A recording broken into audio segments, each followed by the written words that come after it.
Hello, you spicy bean. My name is Harriet if you're new, and I am obsessed with ChatGPT. I talk to him every day to ask him questions. He's literally just a fountain of knowledge. I actually call him Chad because I've assigned him a voice, so he talks to me. Hey Chad, how are you going? Hey there, I'm doing well. Thanks for asking. How about you? He's a sweetie, I'm obsessed, and I thought for this video I really want to do a reading vlog where I read a few books, but I wasn't too sure what I wanted to read, so I figured I could ask Chad to give me some prompts that will help me choose these books. Without further ado, let's get into the first prompt. Give me a random TBR prompt to help me choose my next read. Sure thing. How about this? Choose a book with a cover that features your favorite color. Okay, well my favorite color is blue, and I feel like that's great because I actually have a lot. This is The Pheasant's Nest by Louise Milligan. I actually recently went to a writer's talk where she was there and she just sounds phenomenal. This is an Australian true crime book and it's about this bridge in Sydney that actually exists called The Pheasant's Nest, and people go and unfortunately jump off the bridge. Oh my god, I have so many blue books. I also have Wool, I have Hamnet, Under the Whispering Door. Oh my god, why do I have so many blue books? I feel like none of these are super blue except for Hamnet, so I'm gonna take out Hamnet as an option. I also have these two. I do have Pride and Prejudice, if you can see it down here, but I'm not in the mood for that right now. I have Frederick Bachman's Beartown, which I have read Anxious People and A Man Called Ove, and I am obsessed with his writing. The fact that it was translated from Swedish, I believe, as well, is insane. And I've heard a lot about this book, and it's also a series. So this might be my top contender. The other book I pulled is The Prison Healer by Lynette Noni. This is like a book talk book. It's a fantasy. I think it might be YA. Not in the mood for a fantasy right now. I feel like the ones I'm leaning towards right now are Pheasant's Nest by Louise Milligan and Frederick Bachman's Beartown. Which one am I going to choose?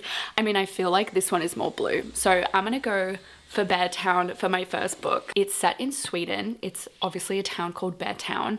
I believe that hockey is a big part of this book, but basically something bad happens, like a brutal act occurs, and it says it divides the town into those who think it should be hushed up and forgotten and those who'll risk the future to see justice done. Can one young man find the courage to speak a truth no one wants to hear? I'm really excited to dive into this. Thank you, ChatGPT. Let's get started with our blue book.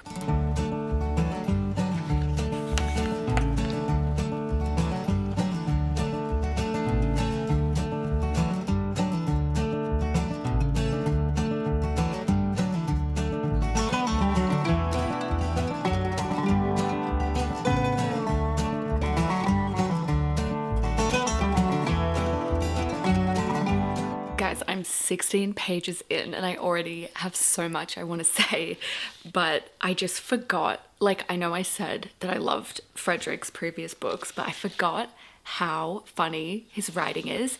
And it's tricky because these books were originally written in Swedish, and I don't know whether like it's this funny in Swedish or if it was translated really well, but it's so cool because the writing is so unique, and I think that's in part because it is translated. Like, the language is so simple, but it's so funny. I want to read you this just to sell you on reading one of his books because it's so funny. It's talking about the hockey club's president right now, and it says, he's the sweatiest man in the whole town, constantly worried like a child who's stolen something, and he's sweating more than ever today. His shirt is littered with crumbs as he munches a sandwich so messily that you can't help wondering if he's actually misunderstood the whole concept of eating. I just think that's so funny and so witty, but it's so simple, but that's why it's so smart. Does that make sense? Anyways, I am already loving this. Basically, we're in Beartown right now, and the town is basically in the middle of nowhere in Sweden, and they're a big hockey town, and it seems like there's an upcoming tournament or something's about to happen, and there's a lot of pressure right now on the hockey team. They believe that if this hockey team can make it elite, it'll bring like tourism to the town, and hopefully it'll make the school in the town like a hockey school so that people don't have to go to the big city to play hockey. They can stay in Beartown. That's like what I've picked up. As I said, I'm 16 pages in, but so far I'm loving this.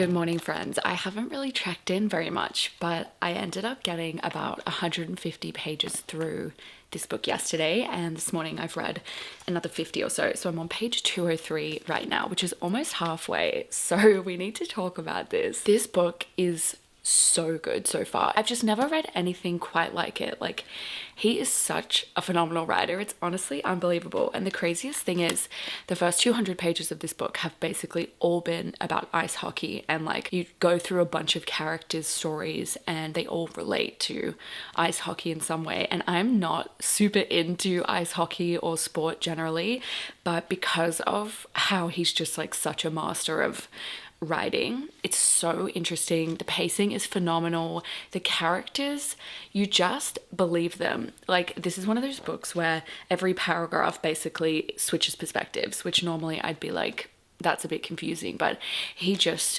does it so well and you just really believe it. I think the thing that happens that's gonna like tear this town apart is about to happen.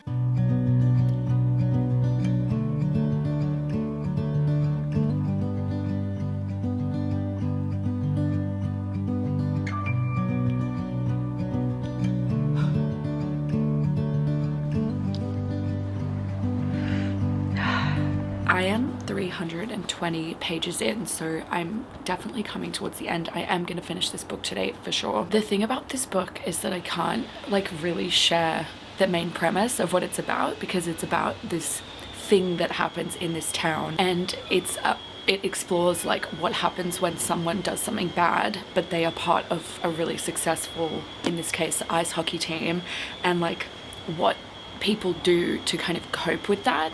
And it's crazy because on the back of the book, one of the quotes, you know how like other authors and stuff leave quotes, this says a brilliant and comforting read, and then the next one says laugh out loud, funny, and will help restore your faith in humanity. Right now I'm kind of in the thick of like the aftermath of this really bad thing that's happened, and yeah, like all I can feel right now is anger. Like, I'm just so angry for this person and on behalf of this family, and like I'm angry at everybody who's not doing anything to help. Like, I just feel so mad right now.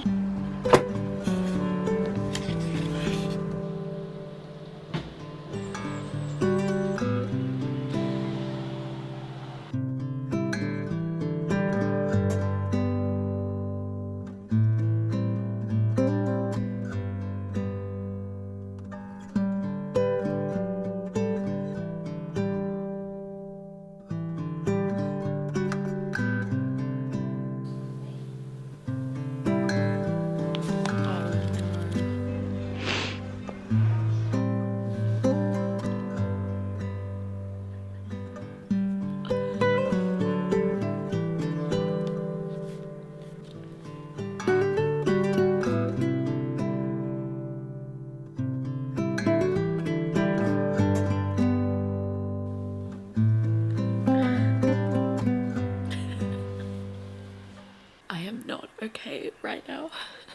How do cats always know when you're crying? I still have like 70 pages left.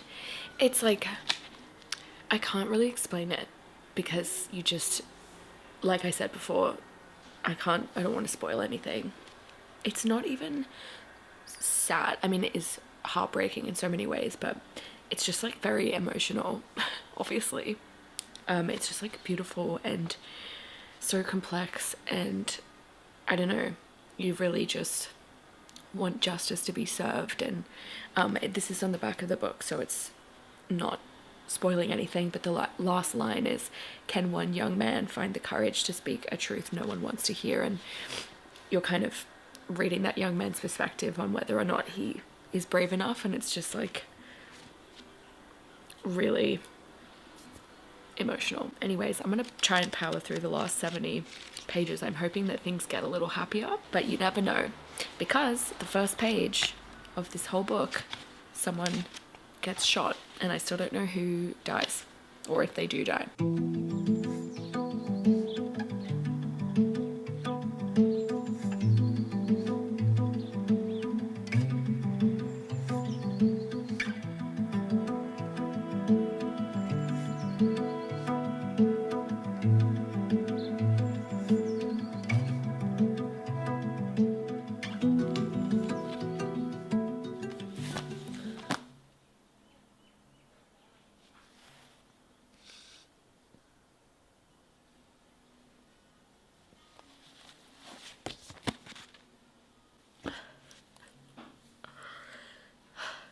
I finished this book maybe like an hour ago. I honestly am a bit numb because I seriously experienced every possible emotion when reading this. It was funny, it was sad, it was frustrating, and then it was like empowering. It was just so good. This is a 5 stars from me. Like, this was just unbelievable, and it's an HBO original series, and I will be watching it because it was so good. This is also it's a trilogy, I believe. So I will definitely pick up the rest of the books. This was just like, I don't really even have words. I think you should definitely read this.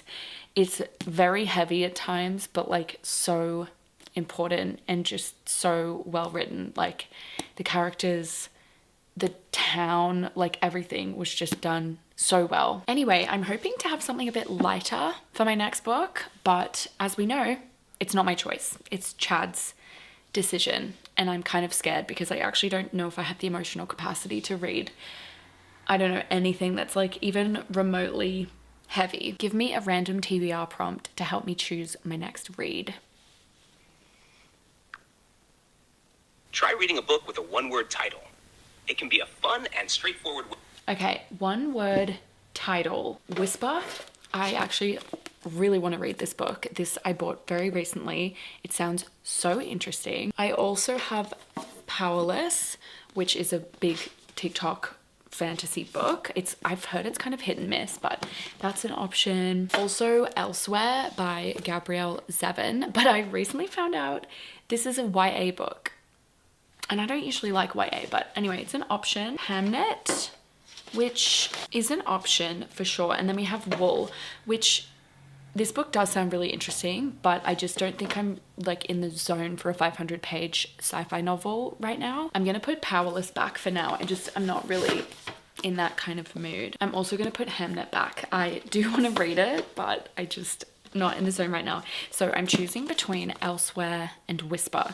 Elsewhere sounded really interesting. It says, when 15-year-old Liz is killed in a car accident, she ends up in a place called Elsewhere. Here, death is only the start of your story. You can't get sick and you can't get older. Instead, you age backwards till you become a newborn baby again. So that sounds really interesting.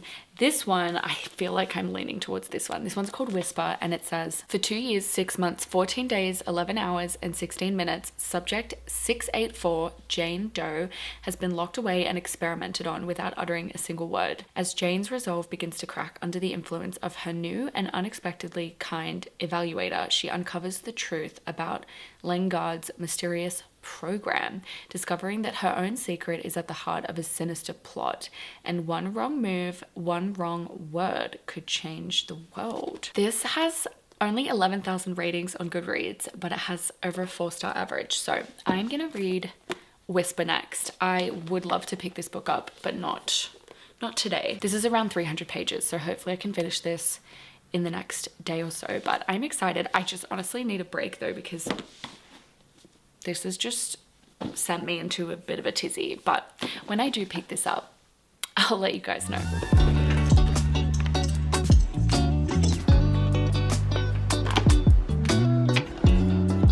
Good morning, friends. I just woke up, hence why I look and sound like this. But last night I actually got a really good start on this book. I think I got like 80 pages in, so definitely flying through this. It's actually very, very easy to read. Something that I didn't realize about this book, which is so funny, because I was choosing between this and Elsewhere, and I didn't choose Elsewhere because Elsewhere is YA, but it turns out this is also YA. I will say though, it's reading less like a YA than a lot of other young adult books I've read. And let me be clear, right? Like I mean, I was about to say I'm not a hater. I actually am a hater to my core. But the only reason I generally don't like YA books is just because I find the writing is generally quite basic, and like the characters and plot aren't generally super well developed. But then obviously there are so many exceptions, like Hunger Games being one, and actually this is in a similar boat. Like it's not super amateur feeling in the writing, like it's definitely more complex, the character's more complex, the story is also more complex. So not hating this at all, actually really loving where this story's going, like really want to know more. Basically, this girl is called Jane Doe and she is a patient at this government-run facility. We don't really know what the facility is, but they're experimenting on her and we don't know why, but all she keeps saying is that she's like not normal and she thinks she's a monster, basically, and it seems like everybody's scared of her, things like that. She has a bunch of testing throughout her day. She's basically treated like a prisoner, given really bad food. She has a brain kind of test, which is really torturous, and then she also has a physical test. But they decide to take a new approach, and they say for the next month she's going to see a new evaluator, and if she's not better or she doesn't want to fully commit to the program because they think she's not fully committing right now, then they will basically dispose of her. The new evaluator, I won't say much because I don't know what is exactly on the back, but basically this new evaluator is really different to everybody else, and he's treating her really well, and that's kind of where I'm at right now. We're not sure why, like it's a bit random, I'm not gonna lie, that this random hottie 19-year-old is like treating this patient super well. I think there are some questionable lines if this is going to develop into a romance, which I think it probably is. There are some questionable lines that he's like her evaluator.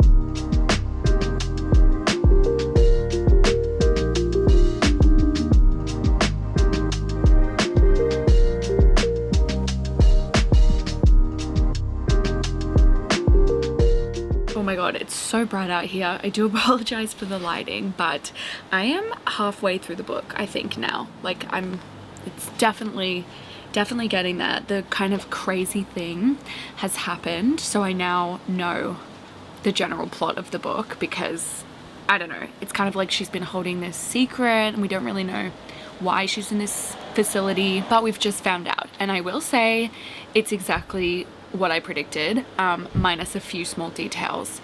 And I feel like that's the thing about YA books. Like I am usually so shit at predicting books. People always say they read like thrillers and stuff and they guess who the murderer is. I am just maybe a dum-dum, I'm not sure, or I'm just really, I get really into books and I don't actually care about guessing the plot, but something about this has had me guessing and I guessed it.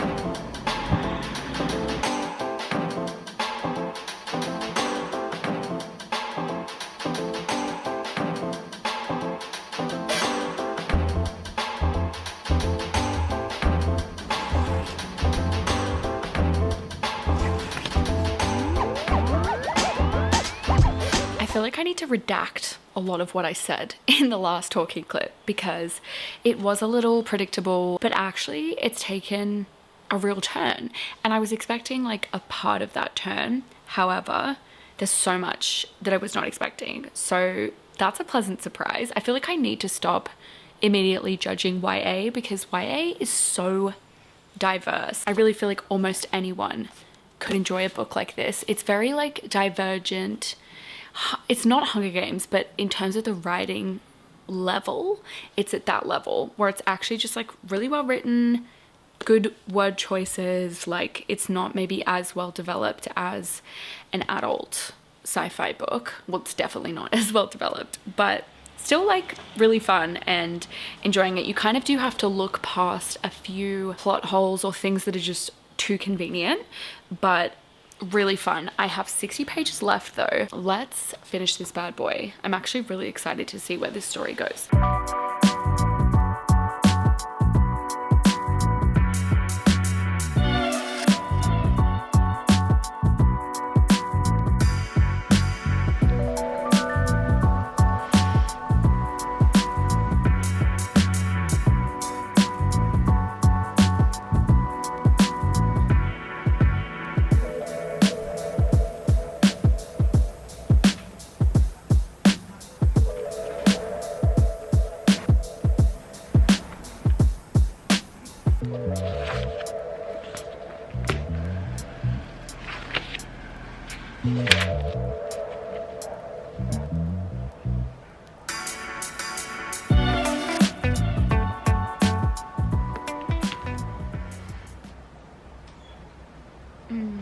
As you guys saw, I finished Whisper. This book took me on a real journey because when I started, I wasn't sure about it, and then I got really into the story.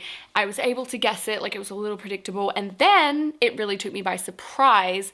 But then towards the end, it kind of flopped again. So I feel like it was a bit like this when I was reading it.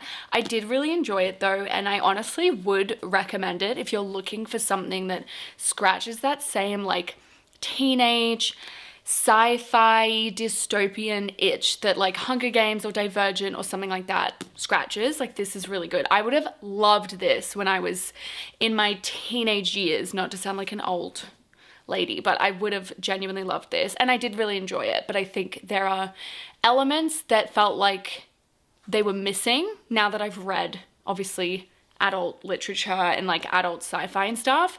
So I really appreciate this for what it was. I think it was really well written. I definitely want to read more by her. I know she also wrote The Prison Healer, which is somewhere on this cart, which I really want to read, because honestly it didn't feel super YA to me, which I really appreciate, and I really loved the story. I'm gonna give this book, I think, a 3-star, and I'm just kind of brutal with my ratings, but that absolutely does not mean that I hated it. Like, I really did enjoy this, and like I said, I would recommend it. So I'm very glad I read this. I also bashed through it. I started this less than 24 hours ago, but now it's time to pick our final book, and I'm so glad that now I've kind of recovered from Bear Town, and this felt like a really nice, fun, easy palate cleanser. So I really am up for anything, and as we know, it's not up to me. So let's ask Bestie Chad what he wants me to read next. Give me a random TBR prompt to help me choose my next read. Read a book by an author whose last name starts with the same letter as your first name. Okay, my first name starts with an H. It's Harriet, and we have to see if I have any authors. Okay, let's see. That one's K. And okay, the first option is Daisy Hates by Jessa Hastings. Yes, Jessa Hastings. I have picked this one up before, and I read 13 pages. And honestly, what really annoyed me about this book is it has a bunch of like footnotes at the bottom of it. Look, literally on the first page, look how many footnotes there are. Like, for me, if you're gonna write a book, just write it all in the book. Don't make me read footnotes. But anyway, this is an option. We have another one. This one is Eleanor Oliphant is Completely Fine by Gail Honeyman. This, I have had so many friends say is like their favorite book ever. Okay, Wool is also an option. This is by Hugh Howey. I don't know about this one. This is a fatty. Okay, wow, we actually have a lot of options. The next one is The Nightingale by Kristen Hanna. I've heard it's, oh my god, the text. Can you guys see how tiny that text is? I don't think I can read this. I'm actually just gonna put this back. Oh my god, there's another one. We have also A Thousand Splendid Suns by Khaled Hosseini. Who would have thought I had this many books ending with the author's name ending in an H? This one is also a hugely successful book. I'm sure you guys have heard about this. I can't believe I haven't read it. Oh my god, we also have Twisted Love by Anna Huang. I don't think I want to read this one. I think I'm going to save that for a different video. Okay, so these are our options, but again, I did have The Nightingale and Twisted Love, but I don't think I'm emotionally ready for either of those.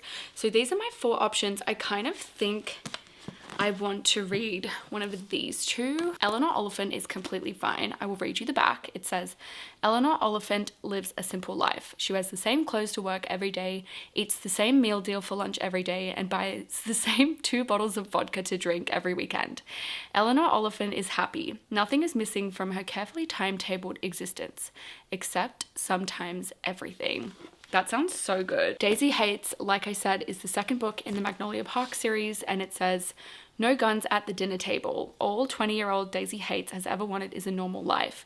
But as the sister of London's most notorious gang lord, she knows better than most that in this life, everything comes at a price. Should I read Daisy Hates by Jessa Hastings or Eleanor Oliphant is Completely Fine by Gail Honeyman? Both are great choices, but it depends on what you're in the mood for. Tell me which one to read. Be decisive. Go for Eleanor Oliphant is Completely Fine by Gail Honeyman. It's a touching and memorable read that might just stick with you for a long time. Ooh, okay, so you heard it here first. Chad says that I should read Eleanor Oliphant is Completely Fine, which secretly I'm excited about. This is the one that I actually wanted to read.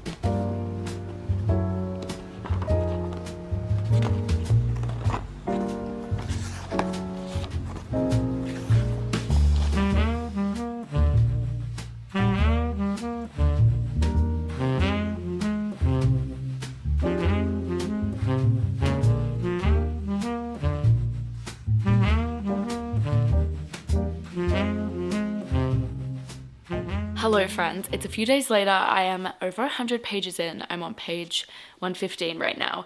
I've been struggling to get through this, not at all because of the book, but because I'm actually sick right now, and when I'm sick, words on a page I struggle with. This centers around Eleanor Oliphant, who is the main character, and she is so unlikable, and I love an unlikable main character. Like, she is so type A. She obviously has been through a lot of trauma, which I'm kind of only just now uncovering, but she basically, to protect herself from her feelings, she has to like have everything very specific. Like, she does the exact same thing every week, has the same routine, like visits the same places, doesn't really see people. She has her weekly call with her mum, and just like the way that she talks, like the dialogue towards other characters is so funny. Like, she basically sounds like a textbook or a dictionary when she's speaking to people. She's very polite, but in the way where it almost comes across as rude, because she's just so particular, I think is the best way to explain it. So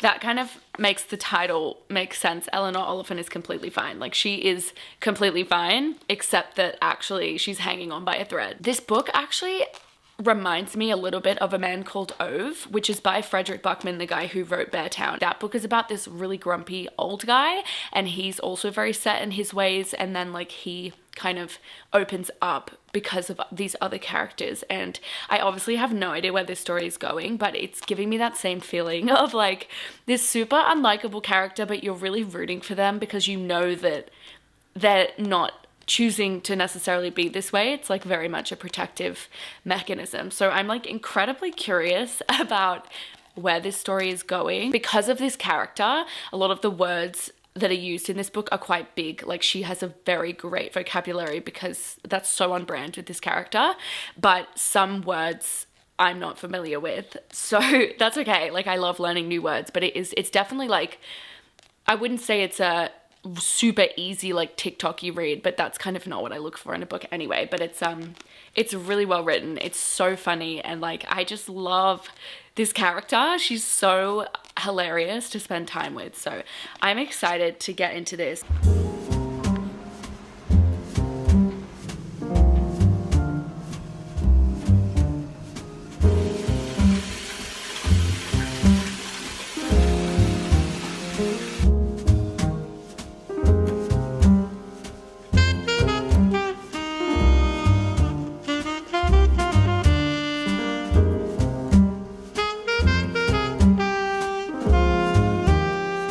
I'm loving this book so much. I think like it's a very specific kind of book though, and not everyone will like it. If you're the kind of reader who you can only read books when you connect to a main character, I don't think you'll like this. I think some people will connect with her for sure, but she is like incredibly socially awkward, and I don't know, she's just like definitely not the most likable main character, but I love her. Like, I'm obsessed with her.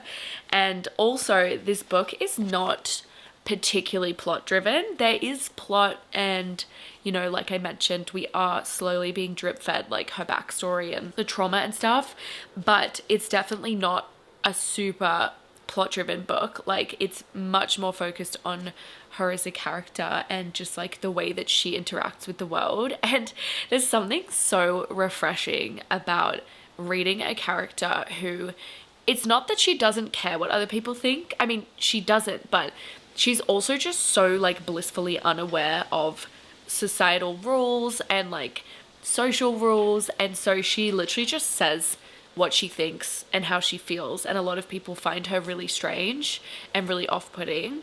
But because I'm the kind of person where I feel like I am chronically overthinking everything I say, trying to people please in literally every situation, I'm learning how not to do that. But I love this because she's just so free and it's beautiful, but then she's on this kind of personal growth journey without even realizing it, based on a few of the people that she's interacting with. Like, she's slowly learning that life is more than just rules, and it's just like really beautiful. I'm loving it.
why have I been crying so much at books? Oh my god. I love stories like this and A Man Called Ove, where like you really focus on loneliness and when somebody feels like they've been kind of isolated from the world, and like, oh my god, I just want to give her like the world's biggest hug. I loved this book so much. I loved the characters, I loved the writing, I loved the story, I loved like learning about her past, but I also really appreciated the funny, like quirky, light-hearted moments and the character arcs. And the ending, like, this really was so good. On the back, one of the little reviews says, a story about the very worst and very best that humans are capable of. Funny, brave, and utterly devastating. And that is truly how I feel about it. This was just like, oh, it was so good. I think this is a 5-star for me. Like, I just absolutely love this. I think everybody can learn something from this book, and it's 100% worth the read. It's literary fiction for sure. It's not like a romance or anything. Like I said, it's kind of a character study, but there is plot. Like, I loved it. Anyways, I need to read something so just happy and fluffy. I need to go read a romance, because I swear, like, this video tore my soul apart. God bless ChatGPT. I can't believe he gave me 2 5-star reads. Like, that I certainly was not expecting, but I'm so grateful. I would love to make another one of these videos soon, but also if you guys have any fun, like, reading vlog themed video ideas, definitely let me know. You guys always come up with the best videos, so definitely leave me a comment. Please let me know if you read this, if you read Bear Town, if you read Whisper, and or if you've already read them, and let me know your thoughts. I love talking about books, so slide into my DMs, leave a comment, and I will see you guys next week with a new video. Bye!